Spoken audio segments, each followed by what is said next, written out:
Hi everyone, welcome to back to the Genius Pod, and today we have a guest speaker from the Neurodiversity Club, Vice President Aden Tse. Hi everyone. So today we're talking about neurodiversity in Hong Kong, as well as some of the child abuses and how we think and our opinions on how Hong Kong is fitting for neurodiverse people. So before we start the video, be sure to like, comment, and follow us on Instagram.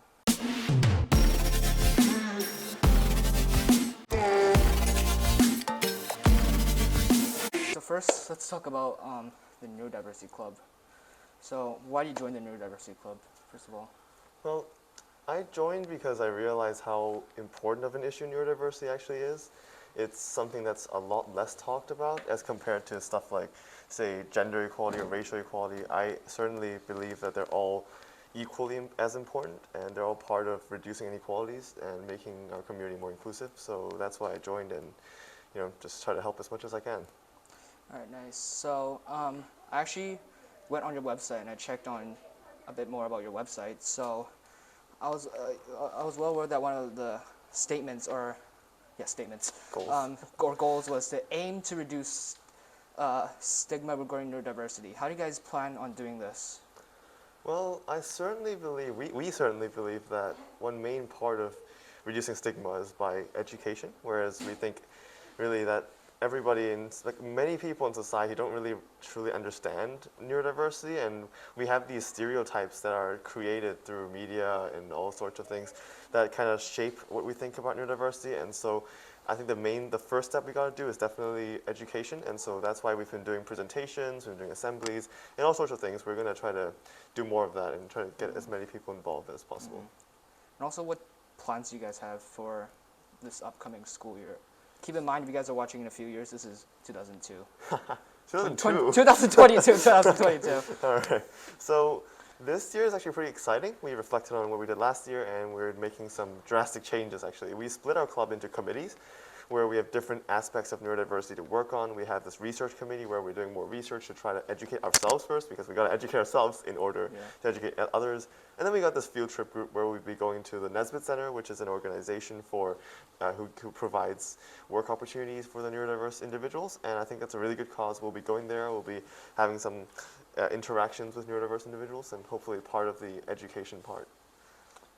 All right, so we're going to start off by talking about child abuse in Hong Kong. And so you heard of children's homes, right? Yep. In Hong Kong, right? Yeah. So I think we've saw the news like quite a few months ago. There was like a case of where a lot of children were actually abused in the Hong Kong society for the protection of children. Mm-hmm. And they actually consist of special needs children. Yeah. And we also got pull and cook, etc. So what do you think about it in general? Well, of course, I mean, because they're supposed to protect children. Yeah, absolutely. Like hearing this, it's quite unacceptable, if you ask me. Yeah. It's just even more unacceptable to actually see the fact that your organization's supposed to protect children, yet you're not protecting them. More or less, you're even abusing them. And so, but I think if we look at it from another perspective, this really, again, requires more education, requires people to actually understand things. Because it kind of imagine you're like a parent or you're some sort of caretaker. You're already stressed as heck, and suddenly you go in, you see something that you're not really familiar with. You see a kid throwing tantrums, or, of course, these are not applicable for all neurodiverse individuals. It's a sort of stereotype, but sometimes it works. But so just seeing stuff that you're unfamiliar with, that society deems as weird or not normal. So I think it really, again, it's first of all, it's unacceptable, but then in some ways you can kind of see why this is happening. Yeah. So yeah. All right. So what are some suggestions that you might provide to solve this problem in general? I think we, first of all, again, I said education like 30 times, but first of all, we need education, better education. We need people to actually understand. And second of all, I think qualifications need to be raised. Yeah. Some expectations need to be raised. Yeah, for sure. Because nowadays, everybody has different needs. So just because you have maybe a bachelor's in education or something doesn't mean you're capable of taking care of and protecting these different individuals with different needs. I'm not only talking about neurodiversity. I'm talking about maybe physical disabilities, many other disabilities. They all require special and sort of like you have to actually know how to care for them, and so it really, I think, the qualifications, expectations really need to be raised. Yeah, and also let's say we've like educated people. Yeah. So, and we actually want to help these people as like we're just normal citizens here. What can we do to help these kids? I think it's quote normal citizens. Yeah. It's just to keep an open mind. It's not like Yeah. we can do that much, but really, if every one of us decide to be inclusive and open-minded towards different individuals, I think the world will definitely be a much better place. It might be a small step, but really don't be too ambitious, I'd say. We all just gotta do our own responsibility, and that's how the world's supposed to be. So everybody just do their own, be inclusive, be open-minded. I think it will definitely improve a lot. A lot. Yeah. All right. So we actually want to take a look at some like specific examples. So the Secretary for Labor and Welfare was Mr. Chris Sun. He actually suggested to just increase manpower in children's homes. I don't know what he meant by manpower, as in like supporting the children or like monitoring those that are working there. So, and he also stated that he was well aware that 30% to 40% of these children, of these kids, actually have what he quotes special needs, but we can change that to more like neurodiverse children. So, what are your opinions on this suggestion? And do you think increasing manpower can like make the situation better, or it's gonna make it worse while having like more manpower to abuse these kids? Well, that's a bold statement. I think it's more on the quality of education that they're actually, or quality of their services, rather than how many people you get. More people doesn't mean good. I mean, maybe more people you can help with chores and stuff, but you don't really, you really need to have the qualities and capabilities in order to take care of these different individuals. So I would disagree with that in some ways. I'd say it's helpful, but then it's not really the main point, whereas the main point, you really need to get them to have higher qualifications to actually know how to do things. So it's like quality over quantity. Definitely. Yeah. All right, so let's talk about like education, as we've always been talking about, like just now. So even though I actually done my research, like the government has been providing lots of support and subsidy to those that are neurodiverse, or like NGOs that are helping those with neurodiverse conditions, but the public seems to struggle to connect with neurodiverse people. So what might, I mean, I know we need education, but what do you think might be the cause of this, aside from like lack of education? I think the media plays a very large role in this. Yeah, media. Definitely. I mean, now recently it's been better, whereas there have been like TV shows and different movies that are actually depicting neurodiverse individuals in the right way, where they're actually spitting facts instead of, like, for example, I'm not trying to point to specifics, but then the media in the past has really been kind of encouraging many stereotypes, because really frankly speaking, if you ask like 70% of the people in the public what comes to mind when they think of a person with a disability or a neurodiverse condition, I really, honestly speaking, they would picture somebody who's like, who can't sit straight and keeps bouncing around and like, it's like, okay, it's funny if we hear it, but then it's actually true, whereas people have these like misconceptions about what neurodiversity is, where they would picture somebody who's maybe, oh, their face is deformed or they can't speak properly. I'm not saying these are like stereotypes. Okay, these are technically stereotypes. Of course, they are present in some neurodiverse conditions, but then we're putting a negative stigma around these stereotypes. So I feel like the media definitely has a very large role. So I think the main cause, I would say, it's definitely media, popular culture, and so on. All right, so we're gonna bring in some, like a few more factors and like numbers. So we found out for a recent survey, or no, we didn't make a survey. Like we found online that 9% of like SEN, like special needs kids, actually have been discriminated against in Hong Kong, no matter on the streets or at school by classmates and peers.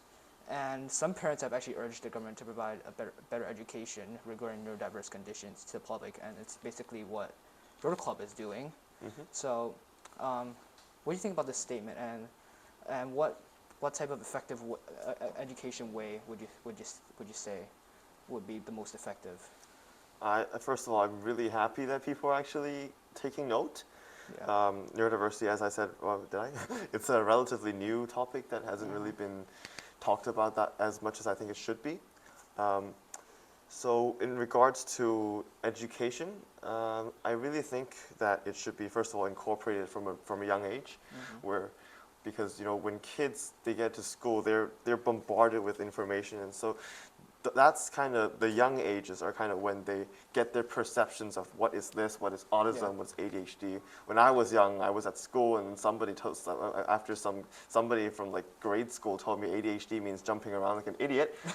So I had this underlying perception of ADHD until I actually came into the Neurodiversity Club, did my own research, and had a competent enough brain to actually comprehend this information that I went, what? What was I even thinking?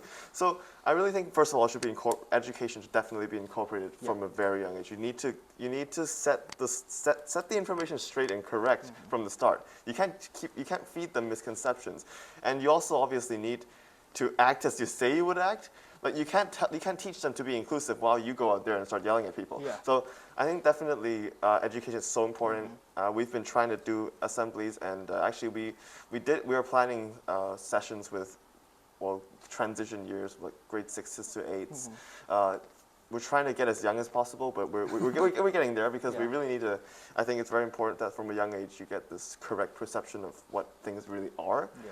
So yeah, I think that's maybe. I agree with you. Like kids, they're especially in a young age, they're just like really innocent, and they'll just kind of believe everything's right, and if us like elderlies or like grown-ups, they go like, oh, let's start discriminating or like just making jokes and misconceptions. These jokes, you might think it's funny for a second, but then but then it will build onto these kids' minds, and they might think it's actually real. Absolutely. Like if you tell a kid that COVID is a joke and it's not real, they might actually think it's a joke, and they're just being oppressed by the government. Yeah, exactly. It's like how, for example, I'm giving another example here where parents just, when parents scold their kids, they go like, seriously, is your brain damaged or something? Like, do you have ADHD? Are you autistic? What's up? You can't do what normal people do. That is the worst. Yeah. That is absolutely the worst, seriously. Yeah, like they might go like, oh, I'm ADHD now, but they actually don't have ADHD. Yeah, exactly. Yeah, exactly. All right, so to conclude, overall, do you think Hong Kong is autistic friendly? Autistic friendly or like friendly to autistic kids in general? Like, do you think it's a perfect, or like not perfect, nothing's perfect, but like a great place for autistic children to grow up and live? I'd say generally yes. There are, of course, issues with, for example, you talked about child abuse and all that. Yeah. But it's okay. This is present in most places in the world. If actually I should say all places in the world.